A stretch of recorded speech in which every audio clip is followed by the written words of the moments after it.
So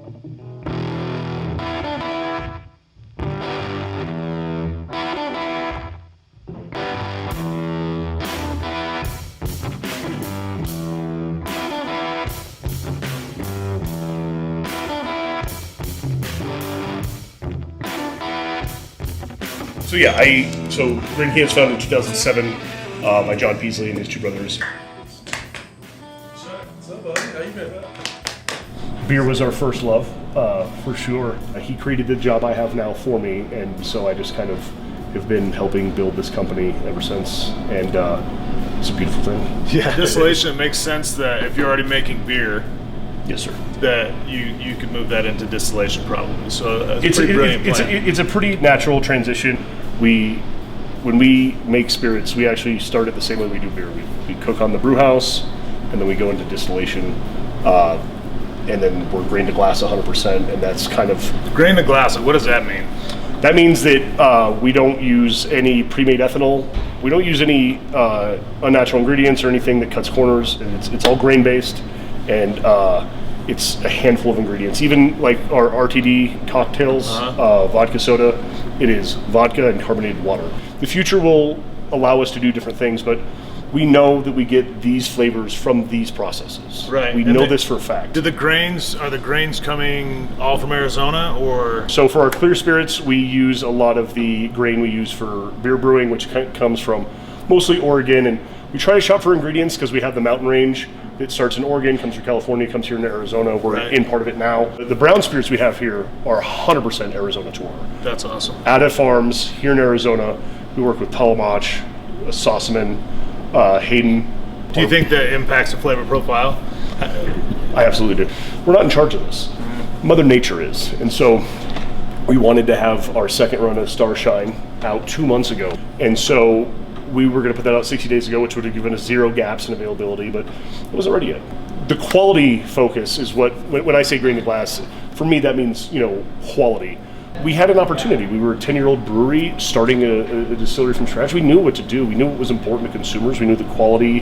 We knew that an intriguing story, which we have, and then they also like something quality, but that's also affordable, right? People like to pay for quality, but they also don't like to be taken on a ride for it. When I was a bartender, I'd always imagined, like, man, if I could just have a rum that costs as much as Bacardi, taste as good, is a solid rum, that would be amazing. Have premium liquid, for the price of a bottle of Bacardi, a bottle of Bull.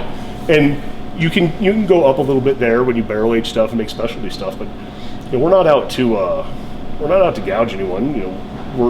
We're never going to become billionaires running a brewery, right? Yeah. And so what it becomes for us is, do we love this? Can we keep it going? And what's the best thing to do for the consumer? It's cool to see somebody starting at at this base level, and then being able to watch what it becomes in 20 years or 25 years, because there is that part of it. It seems like that there's this growing pains that's like with the batch being a little bit off, where it's like, hey, you know what, we just got to wait because it's got to be right. And I think that the more you do it, the more it becomes ingrained. The growing pains generally comes from initial costs. Like, we've got tens of thousands of dollars in bourbon that sits for 4 years. That's a big upfront cost, and you're always trying to get over the barrel on that one. So tell me where we're at right now. So we're just outside the grain room. We start off with grain. Grain room's one of the smaller rooms we have in here. The majority of our grain comes from 2 big silos outside. They get pumped in. You can kind of see the tubes where they come in the back, and then they come into an auger, and then they have 2 pipes that come up the roof, back over, and then just connect to this grist case right here on top of the brew deck. Before it goes into here, you have whole grains that come in as we just looked at. Do you mill that before it goes into fermentation? Or when the pipes come in from the outside, that goes to an auger in a mill, and then we mill any specialties there, and then that all gets pulled through. You can set the rating to like 0, which will just crush it into powder, or you can cut it out where you just like kind of half crack it. And so with beer and spirits, and everyone's a little different, but what you want to do is you want to give it a good crack. You don't want to turn it to dust entirely. Right. You can end up making a loaf of bread in there if you try hard enough. The mill gives it a certain amount of crack, and then it all gets So that's going to have an effect on the flavor profile as well. So if you're smashing it or milling it to a certain level, then you're gonna get a different flavor profile when you're producing the beer, which then in turn will turn into spirits also. Yes. Okay. And so, the ingredients we use, because we use so few ingredients, have such an impact on flavor. It's your base, right? So like when you're making a roux or any sauce, your base is just as important as anything else. Absolutely. And this is our mash tun. So this is where everything starts. At one point it gets moved over here. The rake in there helps stir the grain. Right. It never goes back to a vessel a second time. Breweries that have like 2 vessels, it'll go back and forth. Right. So for us, it goes in here and then to here. We clean this and start a new brew. So by the time it's on the 4th, we're probably in here starting a 3rd brew. Because one of these taller tanks, those are our beer fermenters, the conicals. Takes 3 brews on this deck to fill 1. Wow. So we got to go through 3 cycles on this brew deck. How long is the cycle? It can be 4 to 6 hours. It really just depends on what we're brewing, and ideally it's half the day. This is actually our 2nd brew house, and so we kind of upgraded to something that would be a better fit for us on size and scale and convenience. Right. Automation. You only do distillation here? Because we do rum from molasses and thunder snow from 100% non-GMO corn out of Queen Creek. Those don't go on the brew house. When we do single malts and stuff like that, we start here, we cook the grain, and then it goes over into distillation. So for the whiskey, when you talk about a single malt, that's 1 grain? Single malt, yeah. Right. So that's what single malt means. Yeah, so we take a malt that we like and we want to get some flavor out of it and boil that down, and that's some stuff that we get out of Hayden Flour Mills right now, which is kind of nice. So malted grains are grains that have started germination. Yes. So you take basically a dried grain, you control the humidity and temperature, and it basically starts the plant growing. Once the grain is cracked, then the endosperm sprouts and then begins the sprout process. And depending upon what you're going for, you stop it there, let it go further, and then you either cook it for longer or pull it out then, depending upon what you're trying to capture entirely. Right on. Yeah, so malt, like when somebody talks about a single malt, they're talking about a single grain, and malting itself is actually the process of germination for the grain. And what happens is it starts to extract those sugars. Basically, it takes the sugars to sprout the plant, and so it makes those distillable sugars or those fermentable sugars easier to extract once they've been malted because it's already cracked the shell. So that's sort of what malting is when somebody talks about malting. So what do we got going on here, John? This is my homie John. He's the master distiller here, and he's going to run us through some of this stuff right here. So today we've got our bourbon cooking in this bad boy. It's just hit temp, so we've started collecting spirit on it. It's sitting around 180 right now. So what happens at 180? You have it turns into gas basically? Yeah, alcohol alcohol boils at a lower temperature than water. That's basically all distillation is. Is since it boils at a lower temperature, it turns into a gas before the water does. And so that's how we can separate it from the water. We're at 7,000 feet, so it actually happens earlier than 180, but 180 is about when we actually start collecting our hearts cut. Okay. So when you're making spirits or you're distilling alcohol, basically you have ethanol and methanol and some other trace alcohols and stuff. And do those come off at different temperatures as well? Is that why there's sort of this money spot at 180 for you guys? Yeah, so methanol happens earlier, and that's actually what'll turn you blind.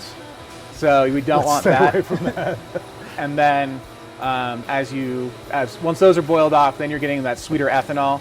So you can actually taste it right here. What are they? You said they call that, it's the heart? So it's heads, hearts, and then tails. Okay. And so tails are, the hearts cut, and then the tails are the heavier things that boil later. So if you want, like in a bourbon or a rum, if you want more of those congeners, those fatty acid, right, like any like apple notes or fruit notes. Congeners are things that make smells. Yeah. So if you want any of that, that's when you're going to do a deeper cut into your tails, and that's where you're going to get a lot of that flavor from. So do you do it 100% by temperature, or do you taste and say, okay, we seem to be getting there, and then start? So we taste. A lot of it is like tasting and subjective to what that distiller wants to do. Right. So if you want if you are someone who prefers that like higher alcohol burn in your whiskeys or your rums, then you're going to cut into your heads more, or it would normally be a heads cut, and then maybe not so much into your tails. And so 180 is about where you start tasting about around 180? Yeah, and for like a bourbon, around like 156 on the as a proof. So different spirits have sort of a different sweet spot for when you're going to start pulling hearts. Yeah, Interesting. and so like I just tasted this and it's ready to go. Instead of it going into just a dump bucket that we use that for sanitizer or other stuff around the brewery. So when you're pulling heads and tails, you're still collecting that liquid. You're just going to use it for something other than drinking. And so for like tails, we'll redistill the tails back in a stripping cut and get some of that alcohol back out of it that's usable. You can smell it and taste it, and it's got that sweeter ethanol. It's still a little, it's at 156 proof. So. Super sweet. It's like very surprising.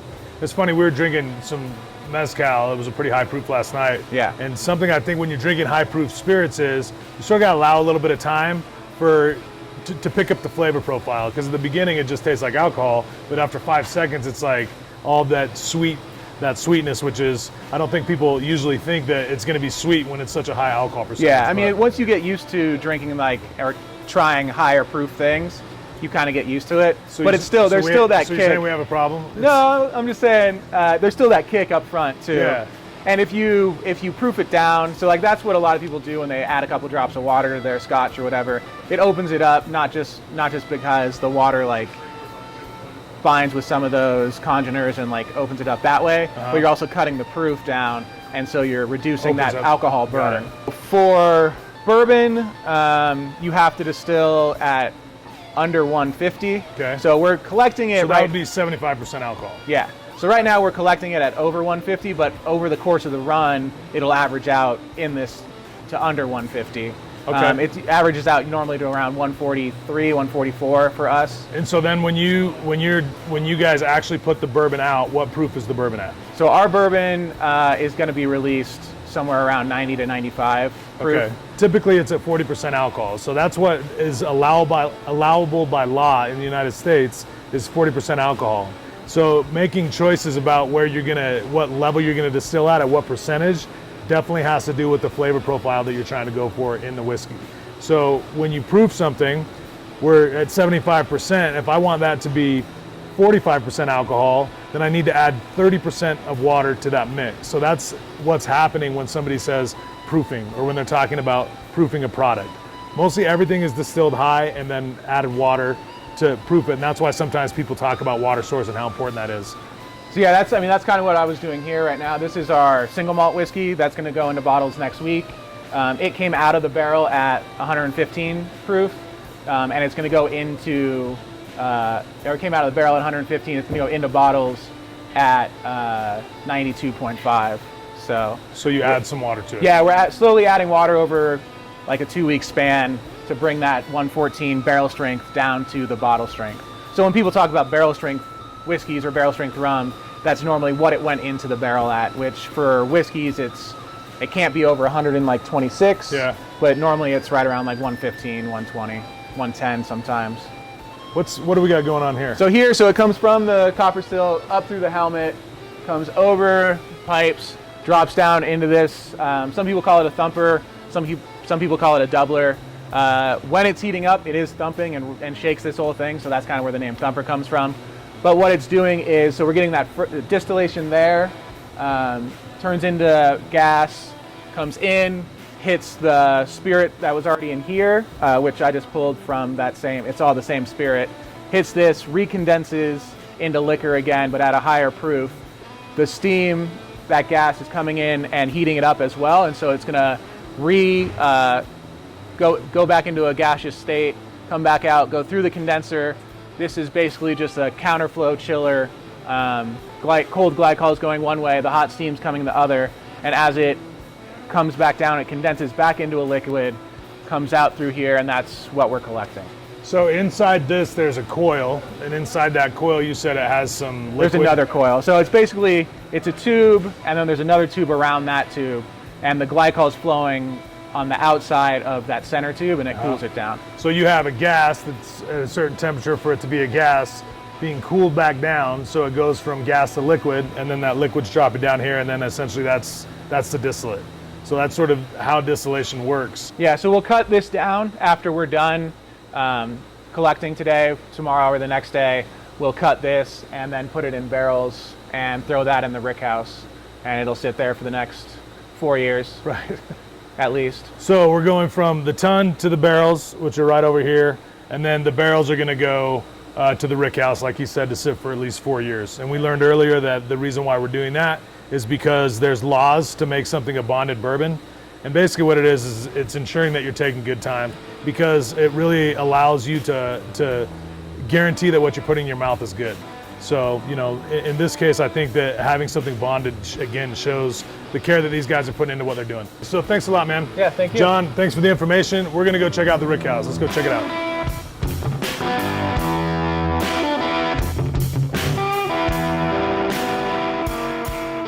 So everything in here is filled. We have about 250 barrels right now filled with various different things. We make specifically our blue corn bourbon, which I've mentioned a few times, is like our long-term game. Starshine single malt. The blue corn is going to be the bonded bourbon, correct? Yes, sir. And then so we make a single malt currently called Starshine, and then we have an applewood smoked one called Bonfire that we're getting ready to release next week, and that will also be... You smoke the grains? Yes. With applewood? Yes, sir. We just trying to do, you know, the American spin on single malts. And same concept, basically dry out the grains with using smoke, but the smoke you're using is applewood as opposed to using peat, which they use in Scotch whiskey. Yes, sir. So you'll have more of a, less of a sort of, less of the sea, more of the desert. Yeah, and it's a little sweeter too, like, as you could probably imagine. I mean, you know, smoked applewood's going to be a little sweeter than like something a little more like bitter, like peat moss, which is more like campfirey. Right. This comes off more like, you know, an open pit grill kind of wood smell. You know what I mean? So, you know, it's important in here too, the rick house, that we keep it like a certain humidity level. Right.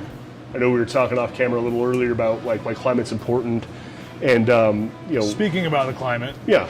In Williams. Yes. What's the elevation? 7,000 feet. So that's pretty high.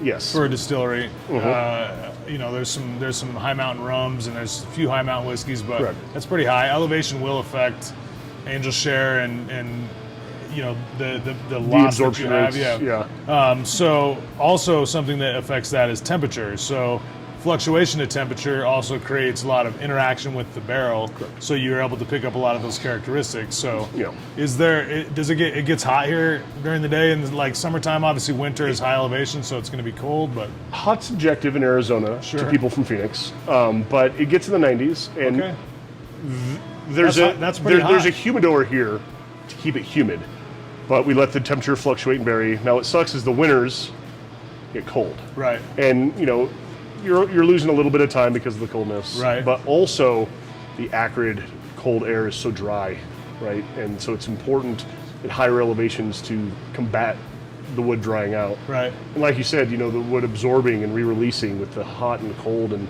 you know, the breathability, the Mother Nature, you know, that is affecting Devils and Angel shares, and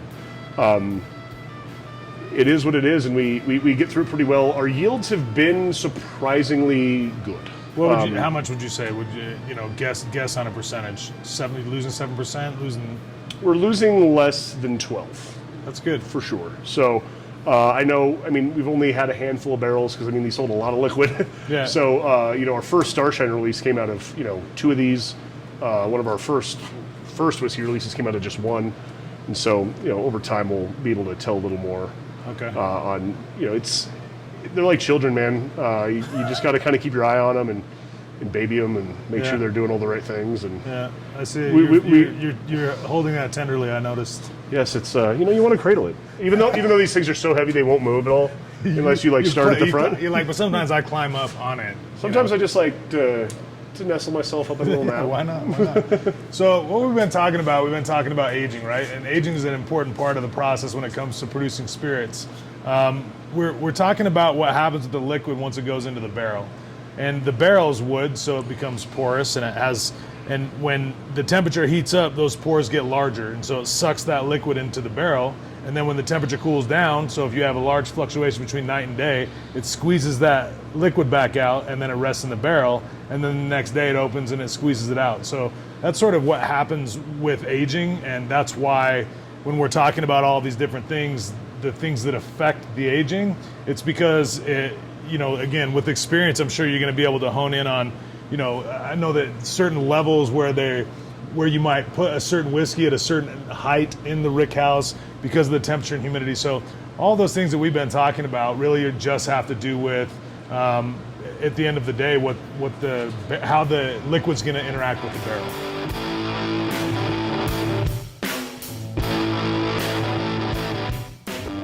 Hey, thank you guys for joining us at Mr. Wallen's Neighborhood. Hopefully you learned something. We're here to learn, and I definitely picked up on some pretty rad shit. So, Alex, man, thanks for your time. I really appreciate it. Thanks for coming by. Chuck, thanks for being Chuck. And we'll see you guys on the flip.